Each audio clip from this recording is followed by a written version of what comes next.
Dari dua perusahaan ini, VDNI misalnya, kita menemukan sekitar 90-an% itu tenaga kerjanya hanya lulusan SD, SMP, SMA. Ya.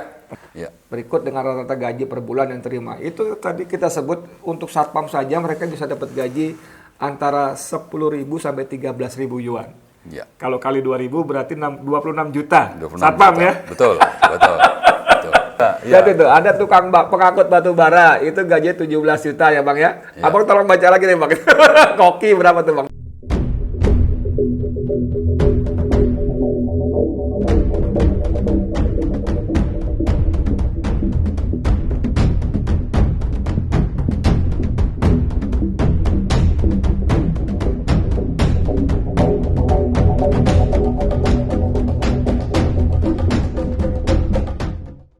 Bismillahirrahmanirrahim. Assalamualaikum warahmatullahi wabarakatuh. Saudara, dengan saya Edi Mulyadi, Forum News Network FNN. Di sebelah saya masih Bang Marwan Batubara, Direktur Eksekutif Indonesian Resources Studies, IRES, double S ya. Penting saya kasih tekanan double S-nya. Tapi beliau juga Ketua Komite SDA, Sumber Daya Alam dan Lingkungan Hidup dari kami, Koalisi Aksi Menyelamatkan Indonesia. Kita masih ngomong soal nikel, soal TKA RRC. RRC Bang. Serbuan, saya memberi judulnya Serbuan TKA RRC. Tapi Bang Marwan lebih progresif, disebut penjajahan. Wah, lebih dahsyat lagi. Bang, ini ada beberapa slide yang bagus ya, nanti kita bisa lihat-lihat ya. Ini punya Abang nih, mengugat penjajahan negara dan TKA RRC ya. Marwan Batubara IRES. Oke, ini ada kedatangan Cina, TKA Cina ya, kemarin baru 1-2 hari ini viral. Ya. Ada suaranya sebetulnya, tapi kita khawatir bermasalah, kita mute ya. Jadi yang orang persoalkan di grup-grup WA kita ini adalah bahwa untuk pribumi, saya nyebutnya pribumi sengaja ya, supaya ada lebih kesan dramatisnya, tapi sekaligus untuk menunjukkan bahwa bangsa sendiri, rakyat sendiri itu luar biasa, disekat begini, begitu, nggak boleh mudik. Hari ini viral lagi di grup-grup WA bagaimana tol Cikarang itu, jadi kacau sangat balaunya. Karena di stop, orang-orang yang bukan cuma mudik, yang mau kerja pun tidak boleh, tidak bisa, itu luar biasa. Hanya untuk mencegah bangsa sendiri, rakyat sendiri mudik, gitu ya. Pada saat yang sama, nanti ada datanya juga dari saya, itu mereka bisa masuk dengan amat bebas, dengan mengakali segala macam peraturan. Nanti kita tunjukkan bagaimana visa pun mereka akali, bebas. Yang terbaru, penerbangan Wuhan Jakarta dibuka lagi dengan pesawat charter Lion Air 2 kali. Setiap Senin pagi berangkat, dari sana berangkat lagi dari Wuhan ke Indonesia lagi. Luar biasa, Bang. Aduh. Bang, karena ini dari punya Abang ya. Bebasnya TKA RRC masuk saat larangan kedatangan orang asing berlaku selama pandemi COVID. Abang mau bicara apa nih? Angka-angkanya begini serem nih. Selama pandemi sampai Februari saja ada 10.482 TKA yang masuk. Ini yang terdeteksi. Yang tidak terdeteksi bisa puluhan ribu lagi, mungkin ratusan ribu lagi yang tidak terdeteksi karena tidak masuk dengan visa yang sesungguhnya sebenarnya. Ya, jadi sebetulnya data-data kita itu cukup lengkap dan sebagian juga ada yang sudah terpublikasi di media.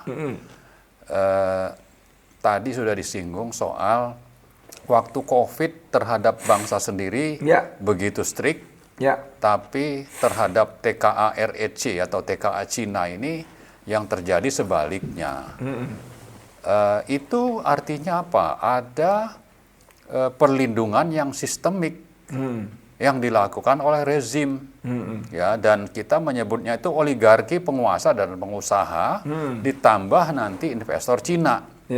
Ini bersatu untuk apa? Untuk bisa lolos dari berbagai aturan yang berlaku untuk orang-orang pribumi, termasuk juga untuk TKA yang bisa dicarikan berbagai alasan bahwa mereka memang boleh masuk. Seolah-olah sah ya? Seolah-olah sah. Atas nama apa. Tapi saya kira ini adalah sesuatu yang harus diperbaiki. Tapi yang lebih penting lagi sebetulnya di balik itu adalah ada kebohongan publik yang dilakukan oleh rezim, salah satunya itu oleh Luhut, ya kan? Luhut Binsar Panjaitan, Menko Maritim dan Investasi. Ya. Oke.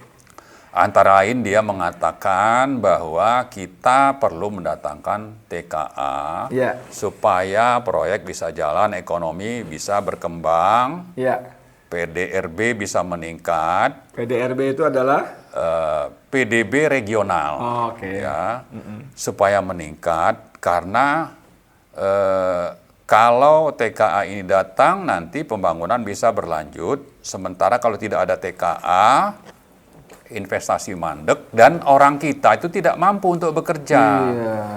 Itu jadi kualifikasi orang yang bekerja inilah yang saya kira perlu kita soroti, kita gugat ini yang namanya pemerintah dan Luhut yang mengatakan bahwa tidak ada tenaga kerja lokal yang tersedia untuk memenuhi kebutuhan tenaga kerja, pembangunan, dan juga pengoperasian smelter yang dibangun itu. Ya Bang, sebentar Bang. Ini kayak Ngabah bilang tadi, Luhut ini kan berkoar-koar ya kok. Sorry banget kalau saya sebut itu berkoar-koar karena dia bicara seperti itu pada media dan orang tulis ada rekam jejak digitalnya. Selalu pasang badan untuk kepentingan TKA RRC ini ya. Ini misalnya dari financedetik.com itu dia bilang Luhut tegaskan 500 TKA Cina yang masuk bukan tukang pacul. Oke? Ada lagi dari Financedetik juga tenaga kerja ahli bukan tukang pacul. 5.000 500 TKA ciptakan 5.000 tenaga kerja ahli bukan tukang pacul. Lalu ada lagi di sini Luhut datangkan TKA Cina karena penduduk di lokasi proyek pendidikannya rendah. Kan ngeri sekali. Jadi ini orang bukan cuma sekedar melakukan pembohongan publik, menyebarkan berita hoax, bohong, tapi juga sekaligus pada saat yang sama dia merendahkan martabat dan kemampuan bangsa sendiri. Ini gimana kalau pejabatnya begini, Bang? Ya, saya kira kita perlu menggugat. Itu yang paling basic. Dan gugatan kita itu harus didasarkan kepada data yang ada di lapangan. Dan itu bisa kita lakukan misalnya dengan mengaudit hanya 2 perusahaan smelter sajalah. Dari ratusan. 150 saudara, ada kurang lebih 150 smelter nikel dan boksit yang Bang Marwan bilang sebelumnya, yang seluruhnya dimiliki oleh investor RRC. Jadi khusus misalnya VDNI, Virtual Dragon Nikel Indonesia, VDNI. Industri. Satu lagi Obsidian Stainless Steel. Itu OSS. Dari 2 perusahaan ini, VDNI misalnya, kita menemukan sekitar 90-an% itu tenaga kerjanya hanya lulusan SD, SMP, SMA. Betul. Yang S1, D3 dan yang disebut sebagai ahli, yang bersertifikat, itu hanya sekitar 9%. Itu untuk di VDNI. Untuk di OSS, yang namanya lulusan yang qualified, yang disebut Luhut, itu kita anggaplah itu D3 S1 dan juga yang bersertifikat. Itu jumlahnya hanya sekitar 21%. Sisanya itu siapa? Sisanya itu lulusan SD, SMP, SMA. Jadi kalau tadi dibilang soal bukan tukang pacul, mungkin benar. Tapi kan kita bukan mengukurnya dengan ukuran tukang pacul atau tidak. Tapi ukurannya adalah ada Permenaker, ada undang-undang yang mengatakan bahwa yang boleh masuk itu adalah yang punya kualifikasi tertentu. Atau seperti yang Luhut bilang sendiri, bahwa kita tidak mampu di bidang itu ya? Kita tidak mampu. Tapi kalau bicara soal lulusan SD sampai SMA, itu kan kita punya berlimpah. Jadi karena itulah kita memang pantas menggugat penjajahan ini. Kalau saya mengatakan penjajahan. Kenapa? Ya karena tadi untuk kerja saja, kita itu ditolak dengan alasan yang dimanipulasi. Belum lagi kita bicara gaji. Gajinya nanti itu berlipat-lipat dibanding gaji kalau itu tenaga lokal gitu. Ini ada saya di sini, gajinya itu wah luar biasa sekali. antara Berikut ini adalah tabel jabatan yang diduduki tenaga kerja asing PT PDNI ya. ya, Berikut dengan rata-rata gaji per bulan yang terima. Itu tadi kita sebut untuk satpam saja mereka bisa dapat gaji antara 10.000 sampai 13.000 yuan. ya, Kalau kali 2.000 berarti 26 juta 26 satpam juta. ya. Betul, betul, betul. Anda bisa bayangkan saudara kalau satpam kita Indonesia, warga negara Indonesia asli yang berkulit hitam ini Iya. pada umumnya dapat gaji 20 juta aja gitu. Iya. Saya rasa sehari mereka bisa sanggup bekerja 28 jam kali. 48 jam. 48 jam bahkan kali satu hari ya. Iya, iya. Lihat itu, ada tukang pengangkut batu bara, itu gajinya 17 juta ya Bang ya. Iya. Abang tolong baca lagi nih Bang. Koki berapa tuh Bang? 22 juta. Iya. Petugas asrama 20 juta. Penghancur batu 21 juta. Ya, Gila. ya. Itu kan semuanya kalau kita bicara buruh, itu namanya buruh kasar. Buruh kasar banget. Ya, buruh Betul-betul. kasar itu Iya. kalau di kita, jangankan lulusan SD atau SMP, SMA pun kita punya berlimpah. Iya, Ya iya, iya, kan? iya. Nah, ini SD didatangkan justru dari Cina gitu. Sopir alat berat 75 orang, gaji 24 juta. Masya Allah. Sopir alat berat, saudara. Ya, ya. Ini penembak api 22 juta. Aduh, tukang besi bangunan listrik 23,8 juta, hampir 24 juta. Tukang besi. Ya. Kalau punya ponakan di tukang. Jadi memang ini ironi ya. Iya. Saya kira kalau saya menggunakan istilah penjajahan itu, ya real terjadi. Ini Iya, fakta iya. lapangan, Iya, gitu iya. kan. Karena itu kembali tadi ke statementnya Pak Luhut. Iya. Ya, saya kira Pak Luhut ini kalaupun tidak mau diproses hukum ya, karena memang orang juga merasa percumalah menggugat gitu ya, meskipun itu wajar untuk digugat, Seharusnya malah. seharusnya digugat karena sudah melecehkan kemampuan bangsa Indonesia, kemampuan bangsa sendiri, tapi juga memanipulasi informasi. Iya, iya. Jadi wajar kalau ada yang menggugat dan kalau hukumnya benar, dia sebetulnya pantas untuk dapat hukuman berapa tahun lah begitu ya. Iya, soal ini Bang, Ya. soal dia menyebarkan berita bohong ini ya di Kompas. Ya, Kompas itu ada berita alasan Luhut datangkan TKA Cina karena oh ini atas Luhut soal TKA Cina jumlah mereka di Konawe kurang lebih 8% dari pekerja. 8% Bang. iya, Tadi data yang Abang bilang Iya. di Virtu saja iya, 91%. betul. Di OSS 79%. Iya. Ini kebohongan luar biasa, dia hanya mengatakan hanya 8%. Betul. Jadi selama ini yang namanya Luhut dan sejumlah menteri atau pejabat-pejabat negara yang lain itu bicara apa saja, ya kan? Karena memang pertama rakyat sudah merasa tidak berdaya. Ya. Kedua percuma kalau bicara apa adanya, ya. Kemudian yang ketiga media pun itu kadang-kadang tidak berimbang, ya. Media mainstream yang pro ke rezim itu pasti memberitakan apa yang disampaikan oleh pejabat. Tapi kalau bicara objektif fakta di lapangan itu mereka kadang-kadang enggan gitu ya. Nah, karena itu dengan acara kita seperti ini kita berharap ada perimbangan informasi. Nah, tapi yang lebih penting lagi supaya yang namanya pejabat negara itu tahu, rakyat tahu nih terjadi kebohongan, supaya berhentilah berbohong. Iya. Kemudian yang kedua, lakukanlah koreksi. Iya. Yang ketiga, hukumlah perusahaan-perusahaan Cina ya yang sudah melakukan manipulasi, mempekerjakan orang-orang yang sebetulnya melanggar aturan, dan saya yakin mereka bukan tidak paham aturan tentang soal kelulusan, kualifikasi, soal masalah visa dan sebagainya, itu mereka paham, tapi justru mengakal-ngakalin supaya lolos. Untuk apa? Supaya nanti untungnya bisa lebih besar. Tapi juga yang lebih penting, mereka memang pasti memperjuangkan kepentingan negara dan rakyatnya. Masalahnya kita saja ini, pemimpin-pemimpin kita itu tidak memikirkan negara dan rakyatnya, tapi lebih memihak kepada perusahaan Cina dan negara Cina itu. Kenapa bisa dan begitu ya? oligarki. Kenapa bisa begitu ya?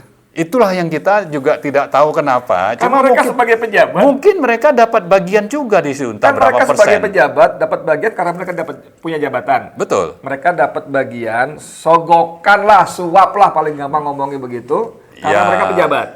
Dan pejabat itu kan diberikan hak mandat oleh rakyat. Betul. Gaji fasilitasnya orang rakyat. Kan harusnya dia bekerja untuk rakyat. Betul, ini masalah besar bagi kita ini. Sekarang ini selama Pak Jokowi jadi presiden, ini kondisi semakin memburuk ini ya.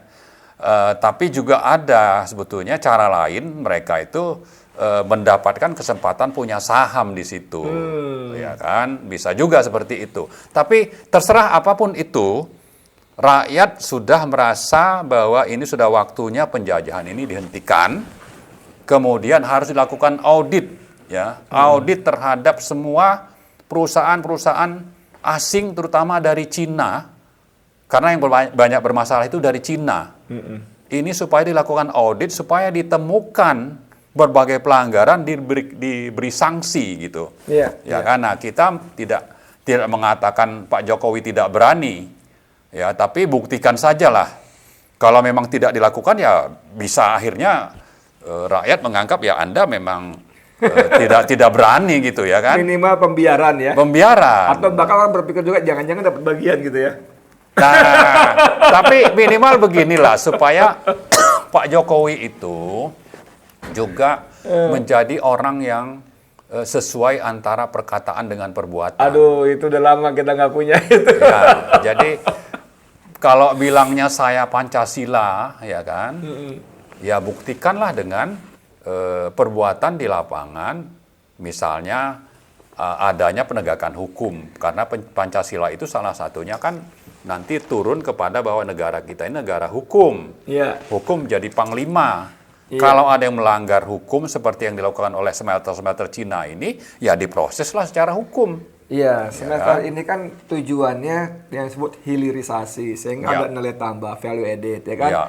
Ada pajak yang masuk, Ya. ada tenaga kerja yang terserap dari Betul, lokal. betul. Kalau faktanya begini, ya kan? Ya, Mereka coba nih angkanya di Vertu itu 21% lokal, sisanya 79% asing. asing. Di OSS apalagi lebih seru lagi, sebaliknya tadi 9% doang lah lokalnya. Ya. Jadi siapa yang dapat uangnya? Yang pertama, yang kedua. Yang kedua, gaji orang-orang Cina itu, RRC itu tidak dibayar di sini. Betul. Tapi langsung dilempar ke luar negeri, ke negeri asalnya. Iya. Jadi nggak ada perputaran uang yang menghidupkan ekonomi daerah di situ kan. Betul. Jadi nggak dapat apa-apa. Dari sisi pajak, misalnya pemerintah suka ngasih yang namanya relaksasi. Ya. Ada tax holiday sekian belas tahun, sekian puluh Ya, tahun. ya. Jadi nggak dapat apa-apa. Sumber daya alam diangkut, gila-gilaan. Kita nggak dapat apa-apa, tenaga kerja yang masuk dari sini sudah sedikit, gaji Ya. yang sangat kecil. Ini kezaliman yang luar biasa. Saya jadi sadar kenapa Bang Marwan menulisnya penjajahan. Betul. Jadi kenapa kita sebut penjajahan? Karena Cina itu membangun di Indonesia. Yang terjadi adalah membangun di Indonesia, bukan pembangunan di Indonesia. Oh. Mereka membangun Indonesia untuk mengeruk sebanyak mungkin yang bisa mereka dapatkan, dibawa pulang ke negerinya sana.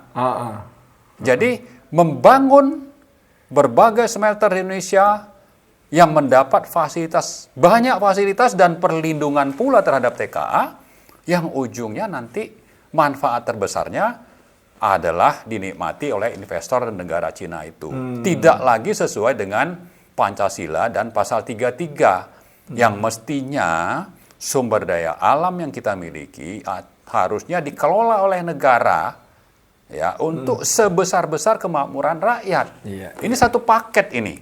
Negara yaitu BUMN, dan yang kedua poin pentingnya adalah supaya hasilnya bisa dimanfaatkan bagi sebesar-besar kemakmuran rakyat. Jangankan bicara kemakmuran, untuk jadi TKA, tenaga kerja saja, orang lokal itu tidak dapat gitu kesempatan. Iya.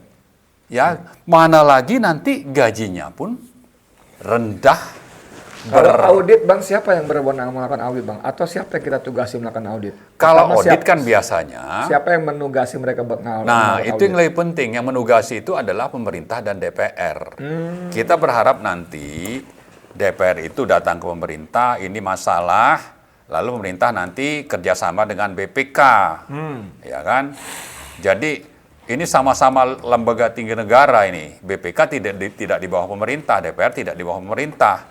Kalau mereka bekerja untuk rakyat karena memang mereka gajinya dibayar oleh rakyat, mestinya mereka mengutamakan bagaimana audit ini bisa terlaksana dan hasilnya itu bisa ditindaklanjuti. Berarti setelah ini, entah Ya. IRES, entah kami, entah siapa, harus ada datang ke DPR. Betul. Memberikan semacam petisi atau apapun namanya. Ya.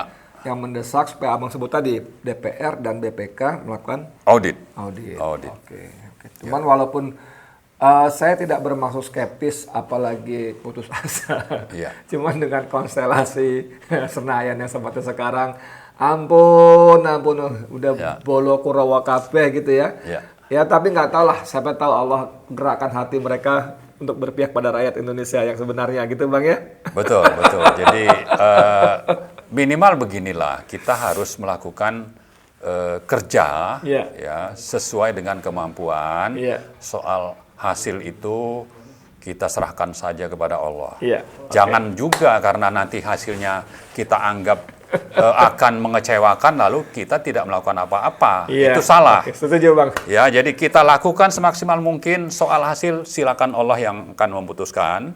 Dan orang-orang yang berkuasa saat ini supaya berpikir bahwa kalau memang mereka bilang mereka Pancasila dan Pancasila itu sila pertamanya adalah ketuhanan yang Maha Esa, bahwa ada Tuhan. Oke. Ya, Anda punya kekuasaan, tapi jangan merasa Anda merasa paling punya kekuasaan itu lalu melupakan adanya Tuhan tadi, saya kira. Yes, mudah-mudahan Allah tolong kita semuanya. Insya Allah. Saudara, sekian obrolan saya yang sesungguhnya sangat menarik dengan Bang Marwan Batubara, Direktur Eksekutif IRES Double S, kemudian Ketua Komite SDA dan Lingkungan Hidup kami. Mudah-mudahan bermanfaat. Saya Edi Mulyadi untuk FNN. Assalamualaikum warahmatullahi wabarakatuh.